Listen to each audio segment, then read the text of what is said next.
is it even an issue for Optic that they're seeded into the group stage? I don't think it'll be an issue. I think they'll still be able to move on through. I think they brought in some good ideas into this, and obviously have some fantastic players. I wanted to talk about that game versus the guard. Kurt was already playing a few of the clips I had grabbed for it, but they implement the M3 C comp, which you've already seen Knights in NA try, and it looked so much better for them. It looked so much better. They've been the only team in NA besides Knights to try out this Neon, and they were the first to do it. And I think on that split, it was set up really, really well. They have these super creative trap plays. They allow Victor to be that kind of forward man, creating space, finding information off a lot of these forward plays when they're combining it off the double flash.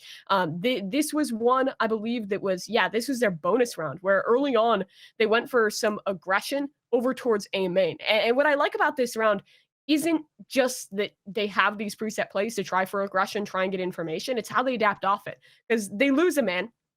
It's a little unlucky, but then they pivot back towards their default, and B-side ends up being taken, and they look really good in towards the retakes. Like, these util heavy comps play super well because it means that, first of all, these individuals who we know are great, who are playing these flasher roles on the team, can pop off when they need to and play for themselves, but they can also put Ye in these positions where he can thrive. When he's playing that chamber, he's implemented the chamber really, really well in towards the compositions and can constantly be rotating on over. He kind of giga-boomed them in towards us, and we can talk about that when we get into map number 2, because it was him and Victor just absolutely obliterating when he's on the op. He feels like the chamber role was really made for him, and in this one, I think he kind of screws up his micro and isn't in a position where he can teleport away. And sure, he gets punished, but again, it's just like Optic being voracious. We hyped up the guards so much about how good they are in the mid round, but I think that as a caller, FNS has proven that he's of incredibly high caliber. They've already proven themselves at other international events. Everyone on this roster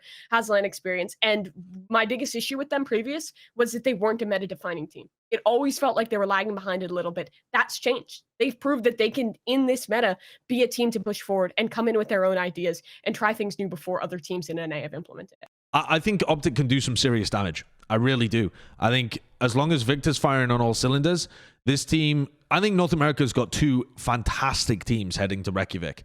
Do you feel more confident about NA or EMEA, the top 2 teams? If we ignore Liquid, if we're talking North America versus G2 and Fnatic, obviously, you know, it's a bit weird because FPX isn't there, but just the teams that are actually going, which region do you feel better about? Oh, that's a tough one. That's honestly I feel like if FPX had managed to go to this event, I'd be like, ooh, I'm feeling pretty good about EMEA, you know? But with FPX not making it, and Fnatic's got Brave AF as well. And Fnatic losing Brave.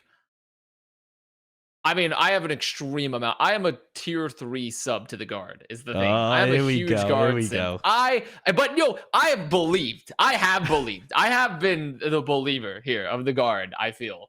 Like, even more so, like, even when they lost to C9, I was still holding the banner. I was waiting for the guard to pounce back, and they did. I believe in the guard.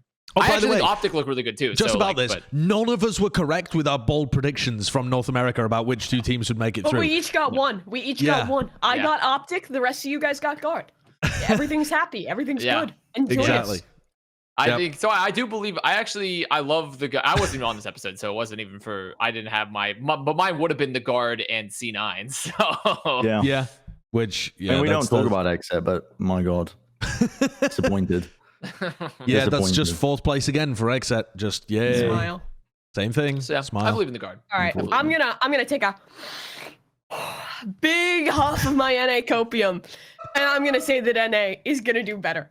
I have faith in my team. I have faith in Optic. They've been proven at an international level. I think they're looking better than they have been before as a team for all the reasons I've already talked about. And I'm just a fucking guard fanboy. I don't know how they're going to do it, LAN. Only one of them has real LAN experience. I don't care. I love MC as a coach. I love the players on this team. I'm just blindly throwing my faith into the wind and believing in the guard. Dude, those kids are going to be drilled up, okay? I believe, like, based off their boot camping strategies, they're going to be the most disciplined. They're going to be fucking like rank and file order, a military parade marching into the venue for the guard. They're going to, like, MC is going to bugle. They're going to sit down at their PCs and they're going to fucking go. Like, I'm telling you. Inspect their mouse. Is that a speck of dust on your G Pro? That's another fucking 10 hours of scrims today. a couple of laps around a lake. A narrative that's kind of developed around the Guard being at #1 seed is the concern that they might choke from inexperience. And I think if they were going to choke from inexperience, it would have happened by now, because we've literally seen them go through week 5, rough game against Cloud9 where they didn't showcase it. They bounced back into the playoffs with new looks onto the meta. They go through the upper playoff bracket. They get knocked down again. We're thinking, okay, they're playing against Cloud9. This time it's a BO5, and it's an actual pressure match with a lot on the line. And they end up winning against Cloud9, when honestly it was all pointing towards Cloud9 should have been winning it. So yeah, I know we're talking about Optic in general, but it is interesting the way it's worked out with them getting the buy deeper into the tournament, especially now that we know how the format works. It's like the Guard will have a week where they're not playing games at the event. They could play very little games. Yeah.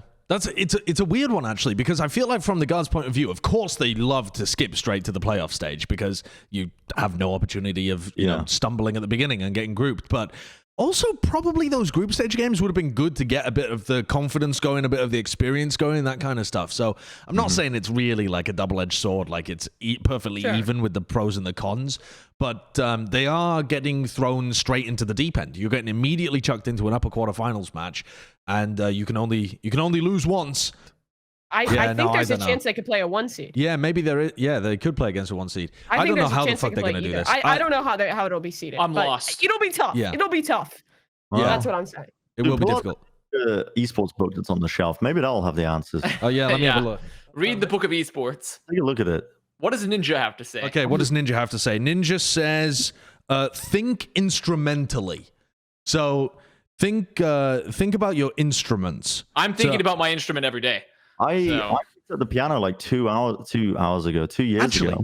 This is a fantastic page that I've opened it up to. It says, so you want to be a professional gamer? Then get ready to work for it. I think the Guard read this page. I think the Guard literally read this paragraph in yellow right here. And they were like, Ninja says I've got to work hard. So I'm going to do it. We're going to work all day, every day, and I'm going to live my dream. That's what they're doing. Tyler Blevins is the spokesperson for esports in North America. Well, yeah, of course. The Esports Commission, the Integrity Commission.